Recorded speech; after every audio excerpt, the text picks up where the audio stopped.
Welcome back to Two Pretty Good Bad Men, an Alias Smith & Jones podcast. I'm God's specialist host, Tabitha, and this week we are covering Season 2, Episode 5, The Posse Who Wouldn't Quit. This episode was shot at the beginning of August 1971, and it aired October 14th, 1971. The story was by Roy Huggins, and the teleplay was by Pat Fielder, and with her, we have our first female writer on the show. Yay!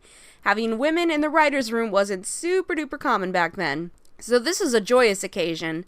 Sadly, this is her only ASJ episode, but we will have one or two more female writers before the show ends.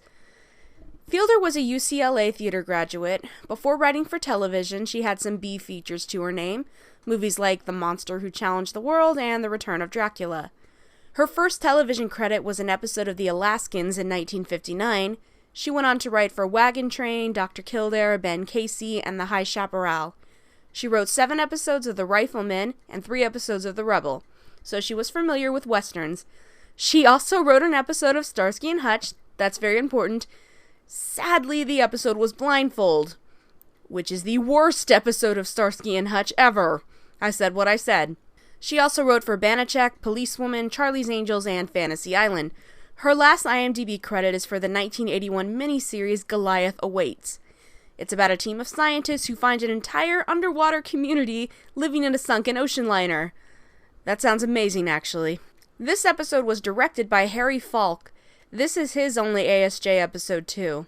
He started out directing sitcoms like The Patty Duke Show, That Girl, The Partridge Family, and The Flying Nun. In fact, this episode of ASJ is one of his earliest hour-long episodes. Speaking of Patty Duke, he married her when she was 18 and he was 32. Just throwing that out there. Shockingly, that marriage didn't last. After ASJ, he directed a ton of shows. Hawaii Five-0, The Mod Squad, 11 episodes of The Streets of San Francisco, Vegas, TJ Hooker, and the Dynasty spinoff The Colbys. He also directed 3 episodes of the miniseries The Centennial. On to our guest stars.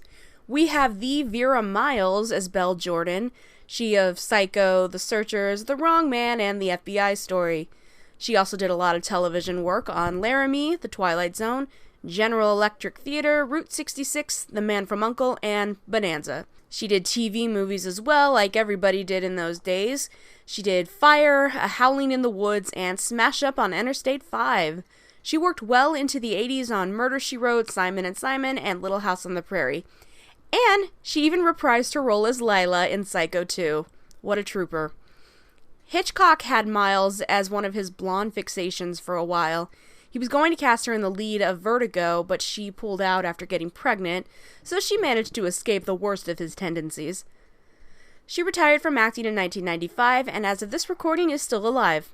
Next is Charles H. Gray as Jesse Jordan. Gray was already in one ASJ episode, The Wrong Train to Brimstone, and he will be in another one come Season 3. But I didn't get into his career in that episode, so let me fix that now. He went uncredited in a few films in the 1940s, and then he worked on shows like One Step Beyond, Riverboat, and Death Valley Days. He also had a regular role on Rawhide. He did 6 episodes of Gunsmoke. He worked on The Iron Horse, Laredo, and Bonanza. You guys, he did so many westerns. His last IMDb credit is the 1977 movie Prophecy. Not the one with Christopher Walken, the one with the mutant demon bear thing. And since that was the peak of cinema, he chose to go out on top. Playing the Jordan children are real-life sisters Lisa Eilbacher, I'm probably saying that wrong, as Bridget, and Cindy Eilbacher as Beth. Cindy did 2 episodes of It Takes a Thief. She was one of the children on My Mother the Car. She was in the TV movie Crowhaven Farm, and she's worked on The Bold Ones, The Senator, not the lawyers. Ha! She worked into adulthood and was in Slumber Party Massacre 2. She also had a stint on The Young and the Restless, where she did 60 episodes. Lisa, older sister, seemed to have a bit better luck in Hollywood, at least just based on what I'm reading. ASJ was her 3rd credit after Wagon Train and My 3 Sons.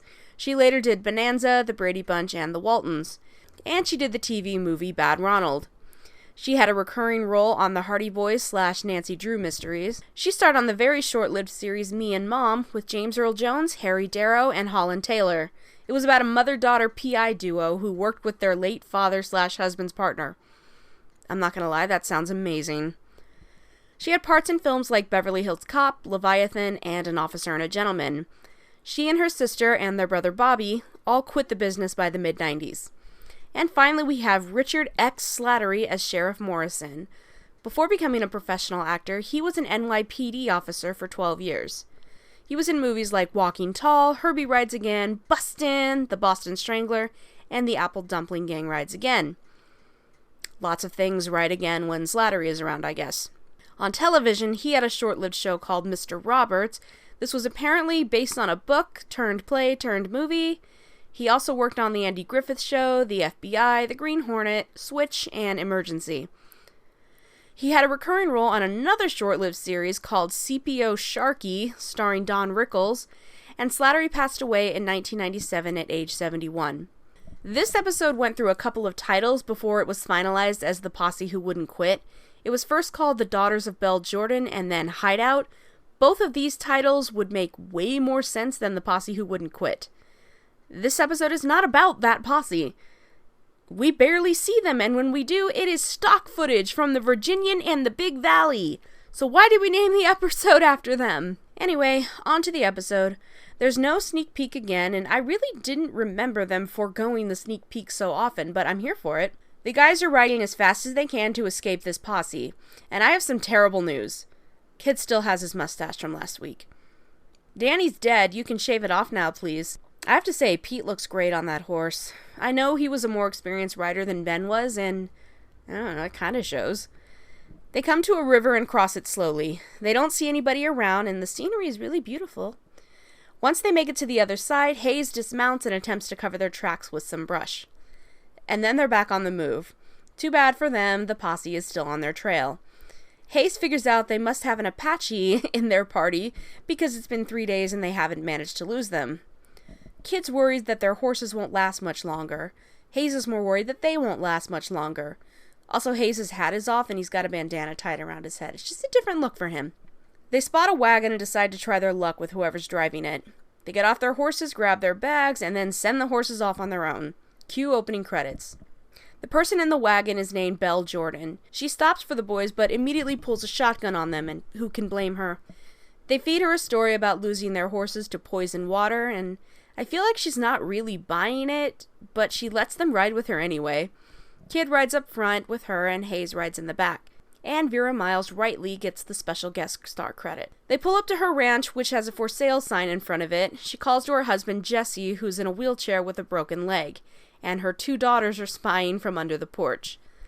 Belle introduces the boys to Jesse, who is very kind, and both he and Belle offer to put them up until the next time she goes into town for supplies, which won't be for 2 weeks. That's just fine with our heroes.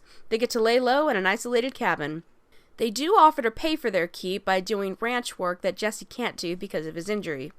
Belle gets the girls, Beth and Bridget, and introduces them to our boys. Belle says that her girls run wild, riding horses and shooting their rifles off. Oh, the horror! Who do they have to impress out in the middle of nowhere? Who cares? That night, Hayes sings a song to everyone called Simple Gifts. It's not great, but it's better than the last time he and Kid sang. The song is by the Shaker elder Joseph Brackett Jr., and it was written in 1848. According to Wikipedia, the song was mainly only known among the Shaker community until the ballet Appalachian Spring by Aaron Copland used it in its orchestration. Copland won a Pulitzer Prize in music for that work. Throughout this entire thing, we keep getting shots of the faceless posse, and it's fun to try and spot one of the Barkleys or whoever the Virginian is. And despite the exciting music that accompanies these shots, it just does nothing but pad the runtime. Maybe if they played it as more scary and suspenseful, it would have worked, but it's just, I don't know, it's just flat. When Hayes finishes the song, Belle tells him that he sings very well. Okay, you don't have to lie to him. When the girls go to bed, the adults stay up talking. Jesse says they moved out to the ranch because he felt tied down as a teacher, and the land was green when they bought it. Unfortunately, they didn't know that dry and dead was how the land usually looked. Belle said she's mainly worried about the girls, that it would be fine if they wanted to run around wild if they were boys, but she just can't have her girls acting like that. Oh, gender norms. Why don't you get fucked? They'd like to sell the ranch and move to Denver, but they can't sell a useless ranch, and they don't have the money to settle in a new city without doing so. The girls listening in tell their parents that they don't want to leave, and Belle just says, "Yes, you do." What? Don't you just love it when parents totally don't give a shit about how their kids feel? Don't those girls know that they shouldn't be having fun and playing in nature? They should be proper ladies, and get married, and stay in the house, and pop out some kids, and hope they don't die in that process.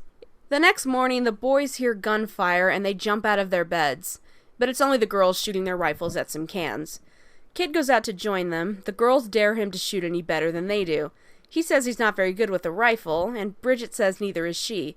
They challenge him to a contest. 10 cents for every can Bridget hits. He accepts, but they totally swindled him. Bridget hits every single can. Ha!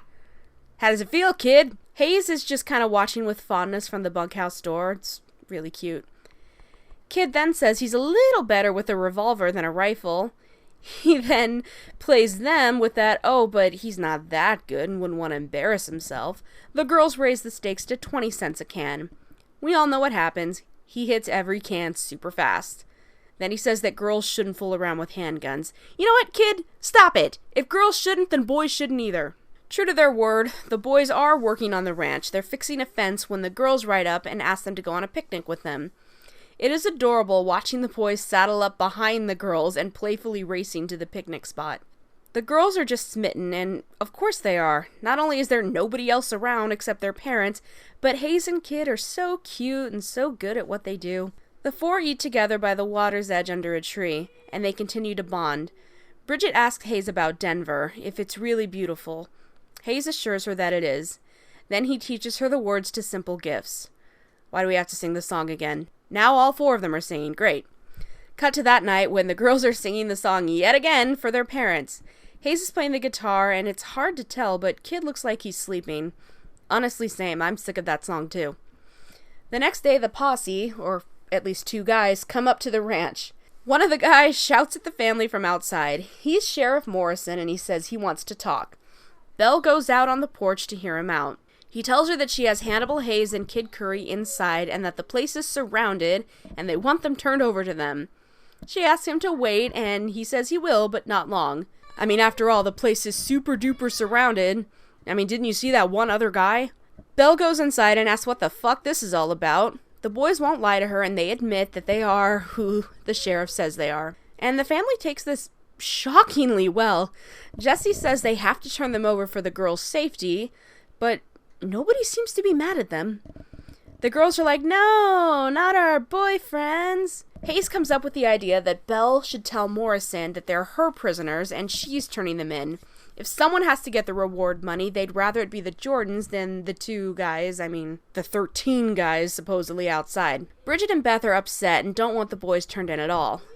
They say that they can't do that they wouldn't feel right about it. They are really just way too nice about this.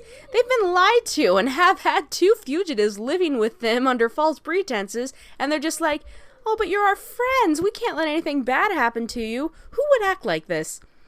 Belle finally relents. The girls tie up Hayes and Kid, and Belle goes outside and tells the sheriff she's turning them in, not him. So the invisible posse and the 2 guys we actually see are annoyed because they've been tracking the boys for so long. Tough shit, she got him first. The sheriff sends the invisible other 11 men home and says he and his deputy will accompany her and the boys into town. Belle, the boys, and the sheriff and deputy all ride out. On the trail, gunfire breaks out. The group scatters and the boys take off running, and they manage to untie each other and make an escape. Belle smiles, happy to see that they got away. The sheriff said it must be the entire Devil's Hole gang up there. Spoiler alert, it's not. It's Bridget and Beth, bless their hearts. But they probably should have run for it before now because the sheriff catches them. The boys hop a train and they figure that it was the girls, and now that those girls are in trouble. Kid wants to do something about it, and Hayes is like, maybe we should give it some time. After all, they're not going to hang 2 little girls. Hayes says something about making some money, and then coming back and seeing what the situation is. Kid doesn't seem to love this idea, but he keeps his mouth shut. Then we're shown a montage of the boys just cleaning up at various casinos. And then, I guess, a month passes, and they do return to the Jordan home. Belle is so glad to see them and invites them right in. Jesse's on crutches now, and he's happy to see them too. Of course the girls are thrilled. They tell them that the girls and Belle all got arrested. The courts don't believe the girls acted on their own. They got out on bail, and they'll stand trial when Jesse can walk without crutches. Our heroes feel terrible. But the Jordans don't think any jury would convict Bridget and Beth. They're too young. But Belle is another story. You never know. I just can't get over that these two outlaws come into this family's lives based on a lie, and Belle is willing to lose a little time of her life in jail if it saves them 20 years. I just love this family. They love these boys as much as I do. And then, to top it all off, she makes them a meal. At the trial, the prosecutor says that Jezebel is too kind a term to call Belle. Mr. Prosecutor, sir, I hope every chocolate chip cookie you bite into for the rest of your life turns out to be oatmeal raisin. And then he's like, I'm not a vindictive man. The kids deserve another chance, but their whore mother must pay for her crimes against the good Lord above. When the jury comes back, you see a deputy haul a drunk off to a jail cell. Who could this anonymous man be? And you can actually see Pete Duel's actual dogs in this scene, by the way. Shoshone and Carol. Pete was an animal lover, and he adored his dogs. The jury finds the girls innocent because they're so young, but they find Belle, or should I say Jezebel, guilty. The judge sentences Belle to 3 years. But just when all hope is lost, Kid, dressed in his nice clothes, steps up to the judge. He confesses that he's Kid Curry, and he's going to turn himself in to testify on Belle's behalf. He swears that Belle did not know what her daughters were up to, and the jury was wrong. The judge says since the kid has given himself up to make this statement, he's probably telling the truth. He overturns the verdict. The judge sort of apologizes to Belle. He's like, well, I mean, you really did look guilty. You can't blame us. Jerk. The girls rush up to hug Kid. Belle thanks him, and they ask him where Hayes is. Kid says they didn't both have to go to jail for this, so they flipped a coin. Sheriff Morrison takes the kid off to jail. He leaves his deputies in charge, and that night, the deputies are playing checkers, I think, and Kid is chatting with them, saying he could beat the both of them. They tell him they're not letting him try any of his tricks on them. Kid takes offense and says that Hayes is the one who does the tricks, not him. And that's his cue. The drunk from before rises up from his cell, takes off his disguise, and reveals himself to be Hannibal Hayes. And he snuck a gun in the cell with him. He tells the deputies not to move, and the kid happily introduces him as his partner, the one who does the tricks. Well, this is the deputy's fault. You really should search your prisoners before you throw them in a cell. Also, the way Hayes smiles when he tells the deputies he doesn't want to have to kill them is so hot. Back at the Jordans, the family finds a note from the boys saying that they'll be fine and they want to make up for the trouble they've caused. The money they made gambling during their month-long absence, they give it all to the Jordans so they can move to Denver. It comes to nearly $1,000. That's it. Less than $1,000. And that will get a family of 4 to Denver. They've made twice that, many times over at this point, and end up broke as hell by the next episode. Anyway, the boys ride off. Hayes looks at the kid with a slightly disgusted look on his face. Kid asks what's wrong, and Hayes is like, can you please get that thing off your face? Kid touches his mustache and says he'll think about it. See, Hayes gets me. It's gross. Get rid of it. They ride off into the night and on to their next adventure. The end. This is a pretty good episode, and it's certainly a step down from Smiler with a gun, but it's still enjoyable. I don't usually say this about kid characters, but I actually like these girls. They're fun, and I support their lifestyle. In fact, I like the whole Jordan family. They're remarkably understanding and loyal to 2 guys who have lied to them, have gotten into their home, but the boys do return that loyalty in full. The relationship between the family and the boys is just very sweet, and it carries the episode, despite them trying to make us believe that there was a 13-man posse after them, when it's very clear there isn't. I guess that was just too expensive for this episode. Maybe they went over budget. I really wish they hadn't named the episode after something that truthfully wasn't even in the episode.